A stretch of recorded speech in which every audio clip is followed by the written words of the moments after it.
connecting very well in Hebrews chapter 2 verse 10. For to have many sons in glory. So the purpose of the gospel of our Lord Jesus Christ is to make us to be conformed in the image of our Lord Jesus the Christ. Good. That we can see many sons in the nations. Good. So if that is taken properly, then we see why when Adam fell, then we received another Adam, the last Adam, and his name is Jesus Christ. In 1 Corinthians 3:16 is very clear. It says that without controversy, great is the mystery of godliness. What? That God manifested in the flesh. What about Isaiah 9:6? He said, for unto us a child is born, and a son is given. Mark those words. There is a comma there. A child is given. A child is born, and then a son is given. God did not give us his child on the cross. He gave us his son. Sure. You see the process. He was a child born, but the one who was produced, he was a son. So he gave us his son because the son knew what was to be done. So that's why when we come to the knowledge, when we come to know what it means for the Son of God, then we see Jesus as our brother. Then we see Jesus Christ as our Father who came, who put on the flesh to come and walk the journey that first Adam failed. The journey of sonship. So God came in the flesh, justified in the spirit, sent by angels, preached among the Gentiles, believed on and received in glory. That's 1 Timothy 3:16. So it's very important for discipleship to continue. Discipleship in our gardens. I remember in 2010, before 2010, I was building everywhere.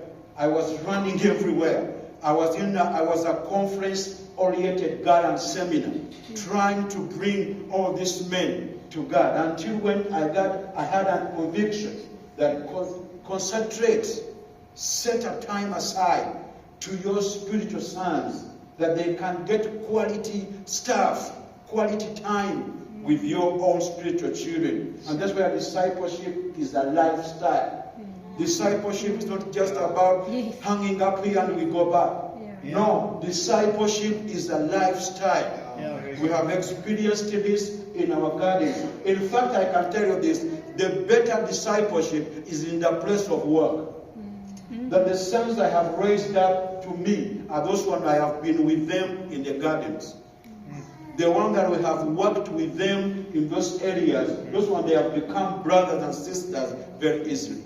So we need to come and gather together. That's very important as folks, but don't neglect our daily routine life.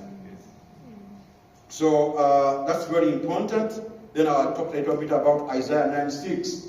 Talks about a child is born, a son is given. So there is a process.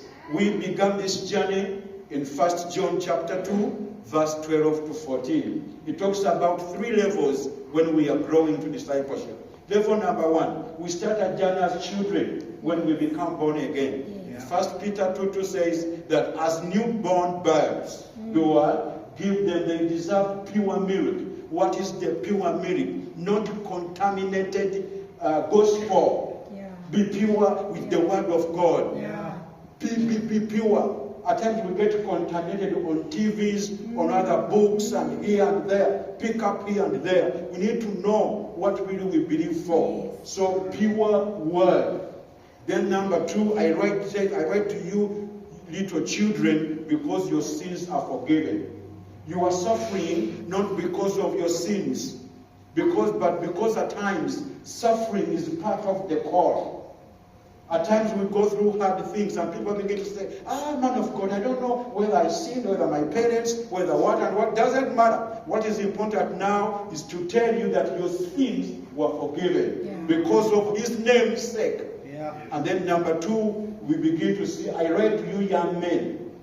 Why are you young men? Because you have overcome the Yes. evil one. Great. Why? Because the word of God abides. The word of God abides in you. Yeah. So if you abide in me, that is John chapter talks about if you abide in me and my word abides in you, then ask of anything and I'll grant it for you. Then we see another amazing part which says, I write to you, fathers. I write to you, mature ones. Why? Because you know him and his purpose from the beginning. Yeah. So you see three levels. The children,